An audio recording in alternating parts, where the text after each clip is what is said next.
ఎక్కడి నుంచి వచ్చారు? కైకలూరు నుంచి, కైకలూరు తెలుగుదేశం మండల పార్టీ ప్రెసిడెంట్. నా పేరు పెన్మత్స త్రినాథరాజు. ఈసారి ఎవరికి ఓటు వేయాలని?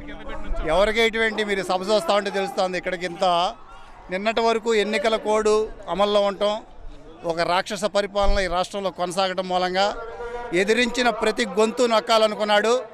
ఎప్పుడైతే కోడ్ అమల్లోకి వచ్చిందో ప్రజలందరూ కూడా బయటకు వచ్చి ఈ యొక్క సభ ఎంత సక్సెస్ అవడానికి కారణం అంటే రేపు రాబోయే రోజుల్లో తెలుగుదేశం, జనసేన, బీజేపీ ప్రభుత్వాలు గెలవబోతా ఉన్నాయి. మరి చంద్రబాబు నాయుడు గారు చాలా స్కీముల కన్నా ఎక్కువ స్కామ్లు ఎక్కువ చేసినారని వైసీపీలో. చంద్రబాబు నాయుడు స్కాములు చేస్తాడో, జగన్మోహన్ రెడ్డి స్కాములు చేస్తాడో ఈ రాష్ట్ర ప్రజలందరూ చూస్తున్నారు. 10 సంవత్సరాలు 14 సంవత్సరాలు ముఖ్యమంత్రిగా పనిచేసి రాష్ట్ర పురోగతి కోసం అనుక్షణం పనిచేసిన వ్యక్తి, అలుపెరగని పోరాట యోధుడు చంద్రబాబు నాయుడు. 30 సంవత్సరాల ముందు ఏం అవసరం అవుతుందో ఆలోచించగలిగే వ్యక్తి చంద్రబాబు నాయుడు గారు. మరి ఈరోజు స్కాములు చేయటం మీకు అలవాటు. వస్తూనే ప్రజావేదిక కూల్చి ఒక దుర్మార్గానికి ఒడిగట్టాడు. ఈరోజు జగన్ 175కు 175 గెలిచి భూస్థాపన చేస్తాం ఈరోజు అని అంటున్నారు కదా. భూస్థాపితం కాబోతామన్నాడు జగన్మోహన్ రెడ్డి. ఆరిపోయే దీపానికి వెలుతురు ఎక్కువ అన్నట్లుగా ఆయన పరిపాలన కొనసాగుతుంది. ఇక ఆయన ఈ రాష్ట్రంలో ఎట్టి పరిస్థితుల్లో ఉంచరు జనం.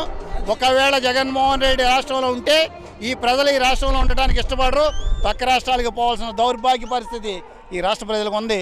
కాబట్టి అతన్ని ఎట్టి పరిస్థితుల్లో ఓడిస్తారు. ఈరోజు మేము ఇస్తున్న అన్ని పథకాలు ప్రజలకు అందుతున్నాయి కాబట్టి మేము ధైర్యంగా చెబుతున్నాం. మీకు అన్ని అందింటే కనుక మాకు ఓటేయండి అని అంటుండ్రు. అట్లా మేము అడిగినట్టు మీరు ఏమైనా చేసింటే అడగలరా అనే ఒక క్వశ్చన్ వేసిండు. దానికి మీరేమంటారు? ఈ రాష్ట్ర పాలన అంటే సంక్షేమం, అభివృద్ధి అనే 2 కళ్ళతోటి పరిపాలన చేయాలి. సంక్షేమం చూడాలి, అట్ ద సేమ్ టైం అభివృద్ధి చేయాలి.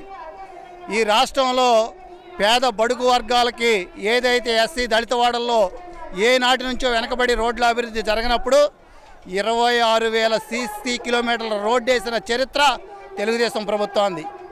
26,000 కిలోమీటర్లు. నువ్వు 4.5 సంవత్సరాల్లో 3,200 కిలోమీటర్ల సీసీ రోడ్లు పోసావు. ఇక నువ్వు సంక్షేమం గురించి మాట్లాడుతున్నావు. 1000 రూపాయలు పెన్షన్ చేసి 2,000 రూపాయలు ఇస్తామని మొదలుపెట్టింది మేము, ఆనాడు తెలుగుదేశం ప్రభుత్వం.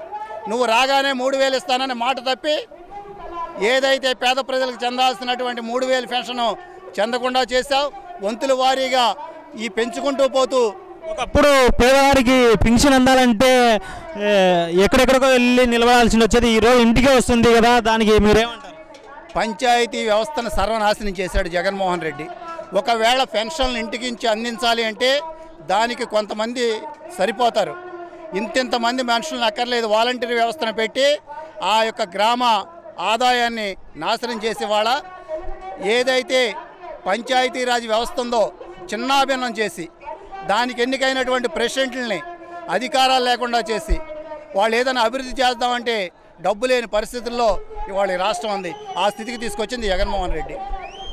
జగన్మోహన్ రెడ్డి ఈ రాష్ట్రంలో కాదు, ఆయన ఏదో దీవి కొనుక్కున్నాడు. దీవి ఆ దీవికి వెళ్ళి అక్కడ బతకడమే, ఇక్కడ లేదు ఆయనకి ఛాన్సు. అదే సిబిఐలు వీళ్ళందరూ కళ్ళు కప్పిపోవాలి. కళ్ళు కప్పకపోతే వాళ్ళు తిహార్ జైలుకి. అది